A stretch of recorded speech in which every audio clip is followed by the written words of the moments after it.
हिंदी में यूपीएससी की तैयारी से संबंधित प्रोग्राम्स को देखने के लिए सब्सक्राइब करें स्टडी IQ-IAS हिंदी। नमस्कार दोस्तों, मेरा नाम है मनीष श्रीवास्तव और आप लोग देख रहे हैं स्टडी IQ-IAS हिंदी। जो छात्र छात्राएं 2026-27 के लिए यूपीएससी एग्जाम देने का मन बना रहे हैं, उनके विषय में आज हम थोड़ी चर्चा करेंगे। अगर आप लोग 2026-27 में एग्जाम देने वाले हो तो आपको ये तीनों चरण तो देने ही हैं: प्रारंभिक परीक्षा, मुख्य परीक्षा और साक्षात्कार यानी इंटरव्यू। तो यहाँ पर आपकी प्रीलिम से तैयारी शुरू होगी, इंटरव्यू तक जाएगी।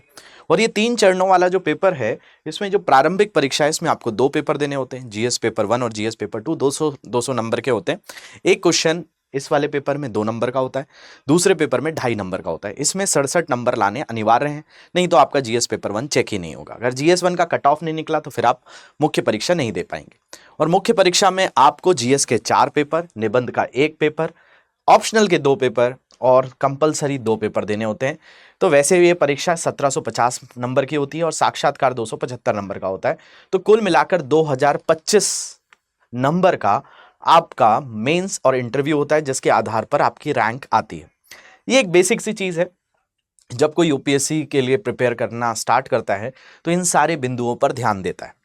लेकिन कई बार हमें लगता है कि भाई हम इस एग्ज़ाम की तैयारी के लिए बने हैं, नहीं बने हैं। कई बार असमंजस भी आता है, कई बार हमारे ऊपर सेल्फ डाउट भी आता है।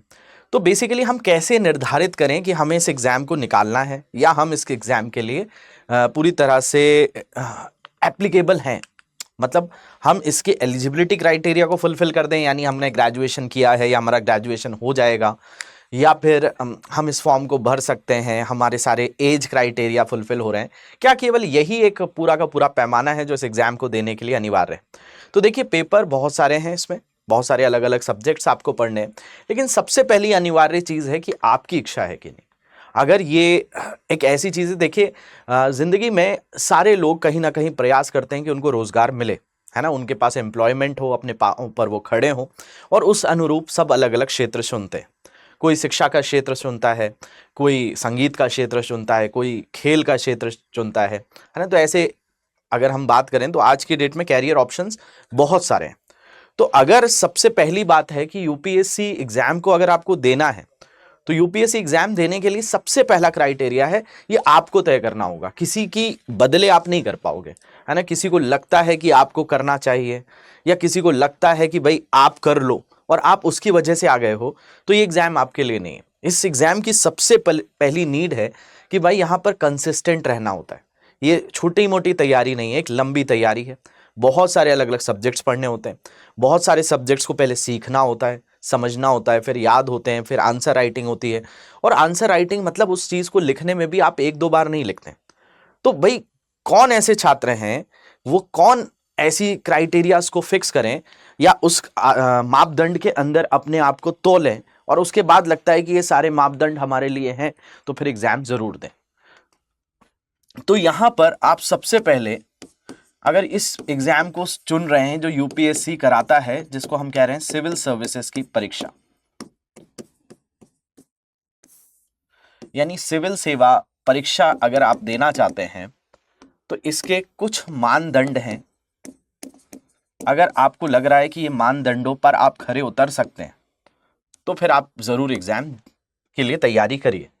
अगर आपको इनमें से लगता है कि कोई भी ऐसा क्राइटेरिया है जो आप फुलफिल नहीं करेंगे, या आपने बस दिखावे में या बहकावे में या किसी के बोलने पर तैयारी शुरू करी है, तो फिर आप दूसरे कैरियर ऑप्शंस के ऊपर ध्यान दे सकते हैं।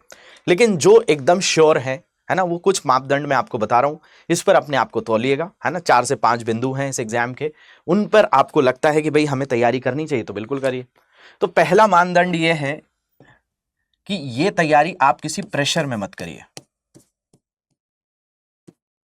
किसी दबाव में अगर आप आ रहे हैं कि आपके घर में किसी को लगता है, ठीक है, आपको नहीं लगता है, ठीक है, आपके ऊपर कोई दबाव डाल रहा है, तो फिर ये एग्जाम नहीं निकलेगा, है ना। इसके लिए सबसे पहले सेल्फ बिलीव की आवश्यकता है, यानी प्रेशर आप कर, ये वो बचपन की परीक्षा नहीं है जिसमें मार मार कर आपको पढ़ा दिया और आप एग्जाम निकाल लो।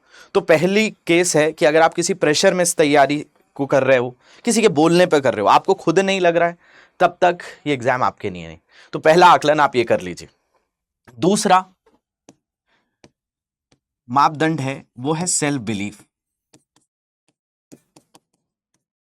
सेल्फ बिलीफ को हम थोड़ा सा यहां पर बोल सकते हैं, आत्मविश्वास एक बड़ा शब्द है ना, सेल्फ कॉन्फिडेंस हो जाता है। सेल्फ बिलीफ का अर्थ यह है कि आपको अगर लगता है आपने, मतलब आप पहले वाली केस में आपको खुद लग रहा है कि आपको तैयारी करनी चाहिए, और दूसरा आपको अपने ऊपर भरोसा है कि कई संघर्ष आएंगे, कई चुनौतियां आएंगी, कुछ ऐसे सब्जेक्ट्स होंगे जो हम नहीं सीख पाएंगे, लेकिन हम उसके साथ जूझ सकते हैं, क्या हम उसके साथ स्ट्रगल कर सकते हैं। ये सारे मानदंड अगर आप पूरे कर रहे हो तो फिर आपके लिए एग्जाम है। यानी आपको यहां पर खुद पर भरोसा रखना पड़ेगा, ठीक है। तो ये भरोसा किसी और का नहीं है, आपके ऊपर होना चाहिए।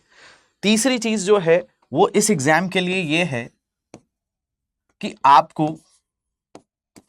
राइटिंग करने में आलस नहीं आना चाहिए, यानी लिखना आपका पसंदीदा कार्यक्रम होना चाहिए, ठीक है। हो सकता है कि शुरुआत में आप आंसर ना लिख पाओ, 6 महीने 4 महीने जब आप शुरुआत कर रहे हो तो आपको हो सकता है नोट्स के अलावा लिखना पसंद नहीं आता हो, लेकिन उसके बाद आपको लिखना अनिवार्य है।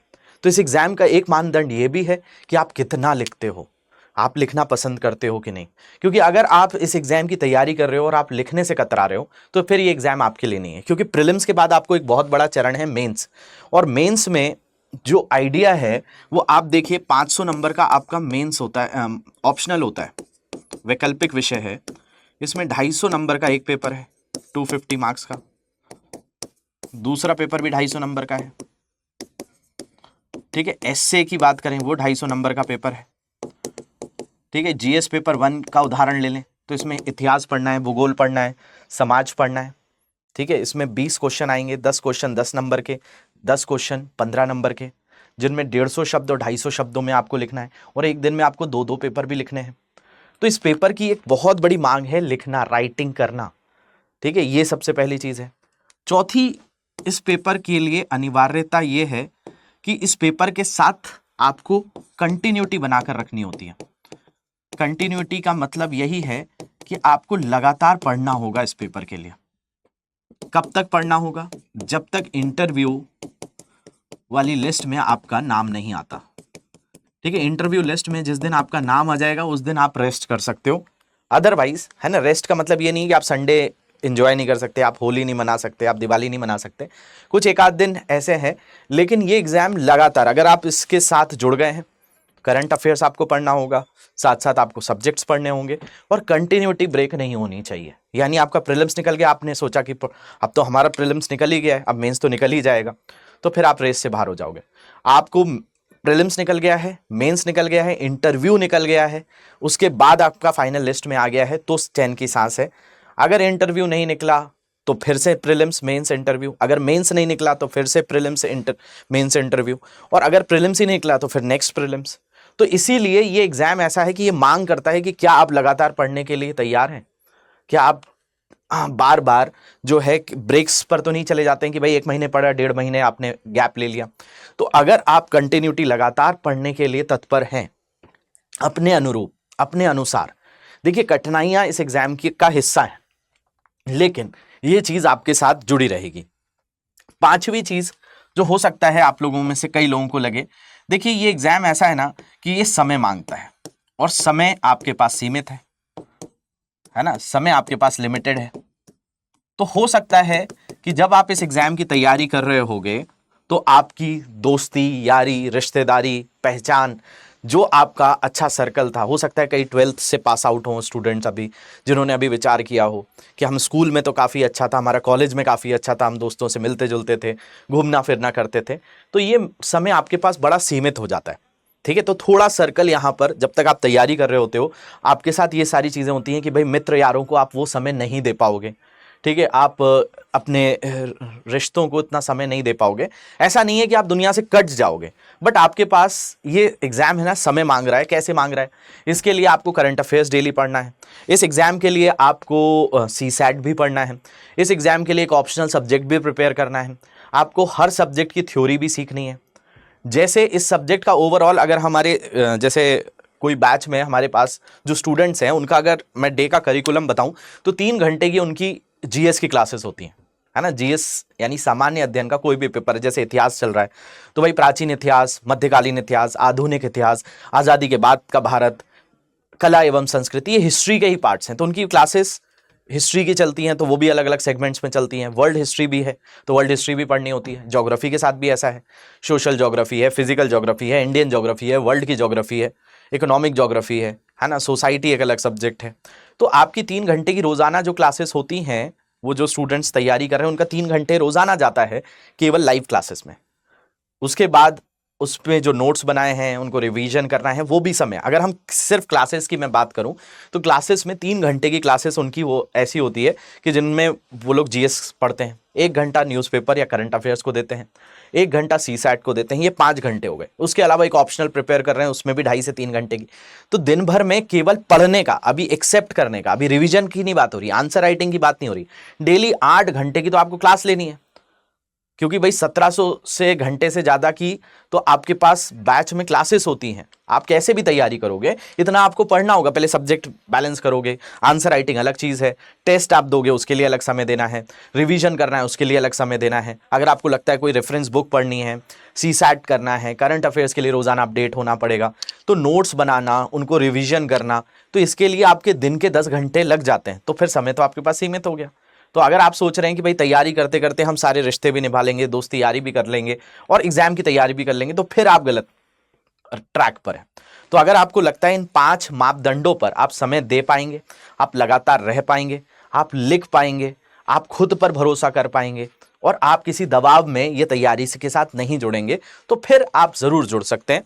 क्योंकि भाई जीवन में कुछ हासिल करना, अपने जीवन को रंगों से सराबोर करना, ये सबका दायित्व है ना। आप लोग अगर एग्जाम की तैयारी कर रहे हो तो ये आप कोई एक डिजायर नहीं है, आपकी लाइफ की कोई एक इच्छा नहीं है, ये आपका दायित्व है ना। हम सारे लोगों को अलग अलग क्षेत्रों में कार्य करने का मौका मिला हुआ है।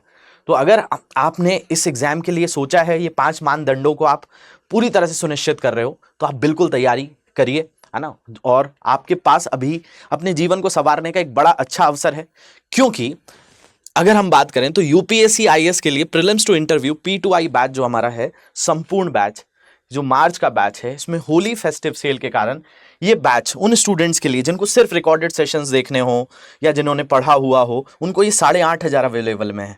इसके अलावा 26,999 में प्लैटिनम बैच है, इसमें 20 बुक्स का सेट होता है, ऑफलाइन सेंटर का एक्सेस मिलता है, इसमें आपको स्कॉलरशिप है। अगर आपका प्रीलिम्स एग्जाम क्लियर होगा तो ये पूरी फीस माफ कर दी जाएगी आपको। इसमें प्रीलिम्स रेसिडेंशियल प्रोग्राम है, प्रीलिम्स के पहले आपको आवासीय कार्यक्रम मिलेगा, मुख्य परीक्षा का आवासीय कार्यक्रम है जिसमें हमारे दिल्ली में आकर आपको कैंपस में रहना है, तैयारी करने का मौका मिलता है। इसके अलावा 1-to-1 मेंटोरशिप है, फैकल्टी से मेंटोरशिप है, बहुत सारे फीचर्स वाला ये प्रोग्राम है जिसमें आपको live classes, live doubts, live sessions, ये सारी चीज़ें अवेलेबल होती हैं। और अभी होली के इस पावन अवसर पर आपको ये कोर्स सिर्फ मिनिमम प्राइस पर मिलेगा जब आप क्या करेंगे, इस कोड का यूज़ करेंगे, मनीष लाइव कोड यूज़ करके आप इसमें एनरोल कर सकते हैं। अंतिम तिथि 15 मार्च है, तो ध्यान रखिएगा ये ऑफर तभी तक के लिए वैलिड है। और वो स्टूडेंट जो 2027 में इस एग्जाम को देने वाले हैं उनके लिए भी ये लॉन्ग टर्म बैच है हमारा, जिसकी फीस मात्र 32,999 है। इसको भी आप याद रखिए, 15 मार्च तक आप इसमें एनरोल हो सकते हैं। इसके अलावा कहीं कोई डाउट आता है तो इस प्लेटफॉर्म का यूज़ करिए, मनीष श्रीवास्तव GS, ये मेरा इंस्टाग्राम अकाउंट है और ये टेलीग्राम अकाउंट है, कहीं पर भी आप मुझसे क्वेश्चन पूछ सकते हैं। तो आशा करता हूँ आज का जो डिस्कशन है वो आपके लिए कारगर रहा होगा। मिलते हैं अगले सत्र में, तब तक के लिए ध्यान रखिए। Thank you very much for watching this, have a great day. Hindi में यूपीएससी की तैयारी से संबंधित प्रोग्राम्स को देखने के लिए सब्सक्राइब करें स्टडी IQ IAS हिंदी।